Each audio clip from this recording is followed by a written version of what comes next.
세계 경제를 한눈에 바라보는 글로벌 경제 조항래 아나운서와 함께합니다. 어서 오세요. 네. 안녕하세요. 오늘은 어떤 소식 준비하셨습니까? 네, 제가 준비한 사진이 하나 있는데요. 네. 이게 어디 같으신가요?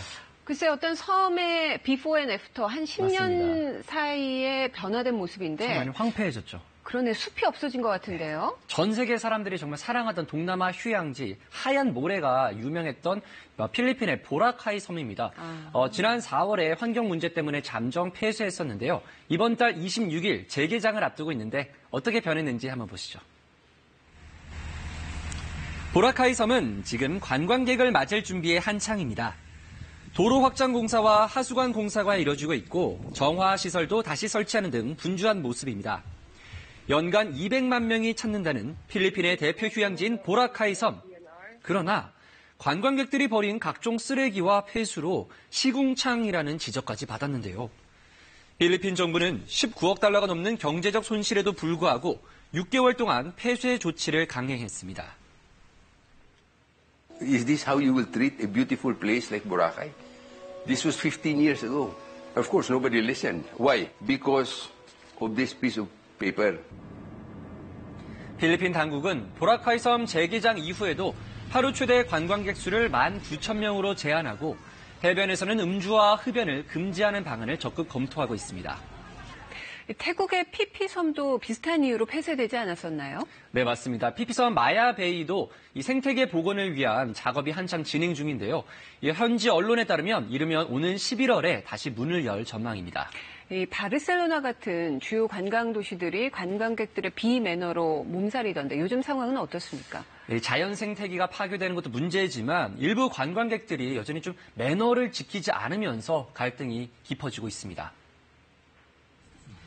이탈리아 로마의 한 유적지에서는 남성 2명이 속옷 차림으로 분수대에 들어가 물장구를 치고 있고요.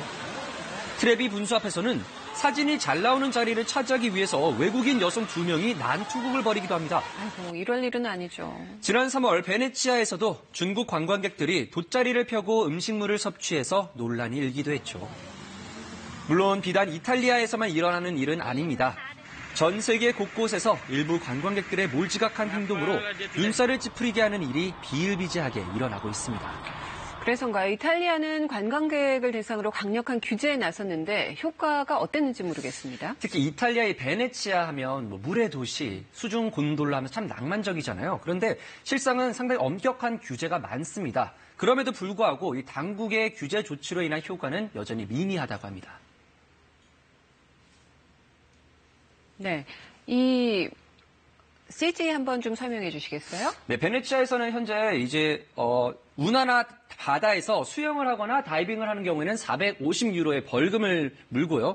또 거리에 음식물을 버릴 경우에는 200유로의 벌금을 부과하고 있습니다. 네. 피렌체에서도 거리에서 음식을 먹는 경우에는 200유로, 또 최대 500유로까지 벌금을 물리고 있지만 이런 금지 사항을 잘 지키지 않고 또 알면서도 지키지 않는 경우가 많습니다. 네.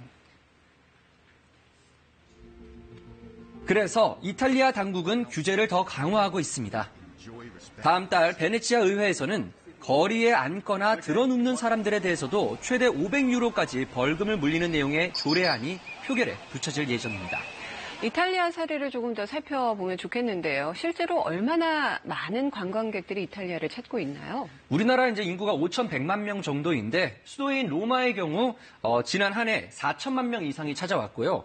또 인구가 6만 명도 안 되는 이 남짓 작은 베네치아의 경우 3천만 명이 넘는 관광객들이 몰려들고 있습니다. 대단하네요. 이 관광객이 많은 게 사실 좋은 점도 있지만 대표적인 문제는 오래된 도심에 사람과 돈이 몰리면서 원주민이 떠나버리는 젠트리피케이션입니다.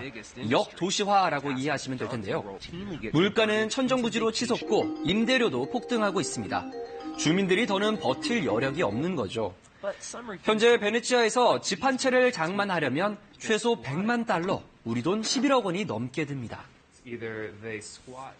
When I go outside my house and I walk around in Venice, I feel alone because I recognize that the people I see don't live here.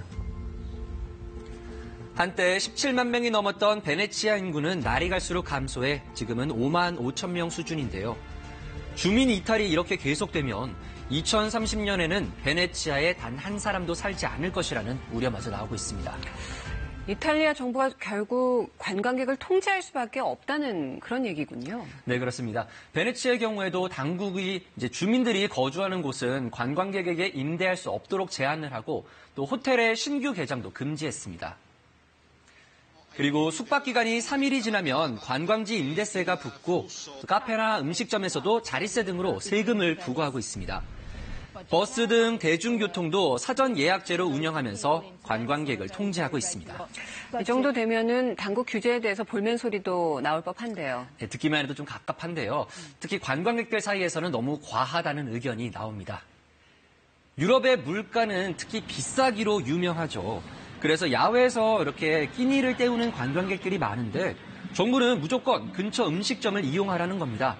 하지만 커피 한 잔에 12유로, 우리 돈 16,000원 정도니까 여행객들 입장에서는 부담스러울 수밖에 없습니다.